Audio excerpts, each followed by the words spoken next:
माझं नाव शीला. आज मी माझ्या आयुष्याच्या त्या वळणाबद्दल सांगणार आहे, ज्याने मला मोडून टाकलं पण त्याचवेळी पुन्हा घडवलंही. माझं लग्न अगदी थाटामाटात झालं होतं. नातेवाईक, मित्रमंडळी सगळ्यांना वाटलं शीला खूप सुखात राहील.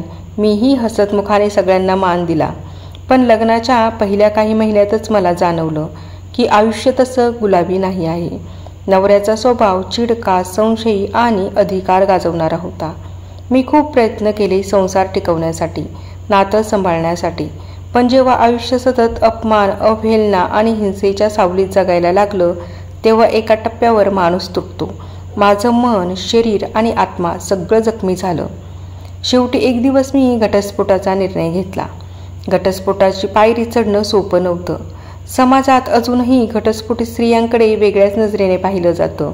शीला चुकली असेल, हिच्यात काहीतरी दोष असेल, अशा कुजबूज ऐकायला लागल्या. नातेवाईकही दुरावले. आईवडिलांचं घर माझं होतं, पण त्यांच्या मनातही समाजाची भीती होती. लोक काय म्हणतील हा प्रश्न त्यांना त्रास देत होता. मी मात्र ठरवलं होतं, आता मी कुणाच्याही आधारावर नाही तर स्वतःच्या जोरावर जगणार. माझ्याकडे शिक्षण होतं, पण आत्मविश्वास हरवला होता. नोकरी शोधताना अनेकदा अपमान सहन करावा लागला. कुणी म्हणायचं घर सांभाळता आलं नाही, नोकरी काय सांभाळशील. कुणी म्हणायचं घटस्फोटीत आहात. मग तर त्या अपमानाच्या शब्दांनी मी रात्री रडायचे. पण प्रत्येक सकाळी आरशात स्वतःकडे बघून मी ठरवायचे, शीला तुला हरायचं नाही. हळूहळू मला एका छोट्या कंपनीत नोकरी मिळाली. पगार कमी होता, पण आत्मसन्मान मोठा होता. स्वतःचे निर्णय स्वतः घेण्याची ताकद मला मिळाली होती. एकटी राहणं सोपं नव्हतं.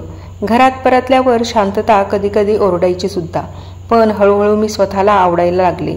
पुस्तक वाचली, छंद जोपासले, नवीन मित्रमैत्रिणी मिळवल्या. सगळ्यात महत्त्वाचं म्हणजे मी भीतीवर मात केली. मला उमगलं घटस्फोट म्हणजे अपयश नाही, तर नव्याने सुरुवातीची संधी आहे.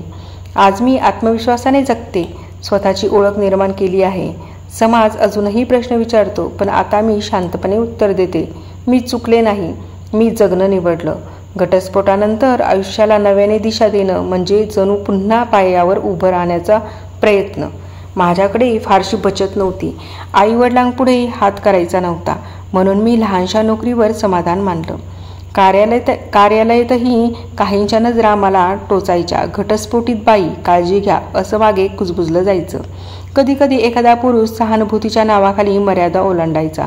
मनात राग, अपमान, वेदना दाटून यायच्या.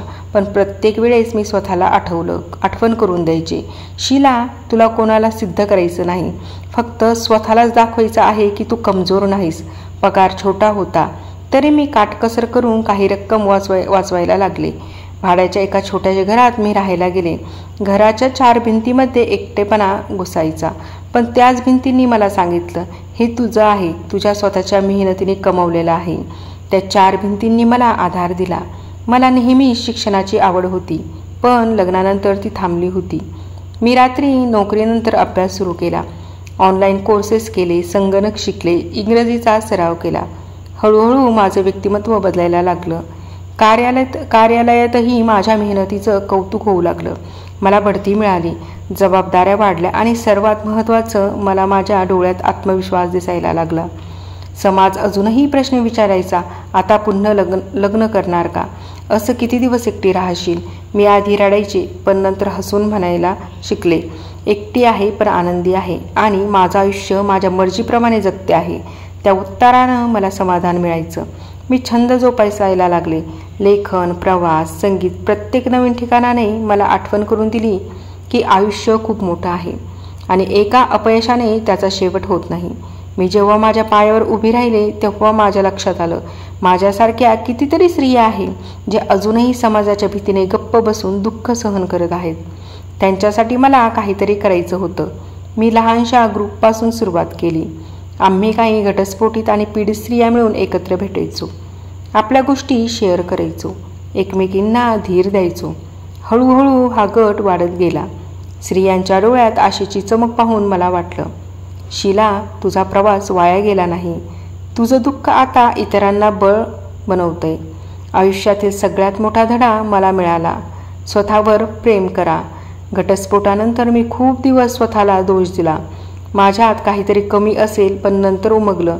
नातं टिकवण्यासाठी 2 लोकांची गरज असते आणि नातं तुटलं त्यात एकट्याचा दोष नसतो.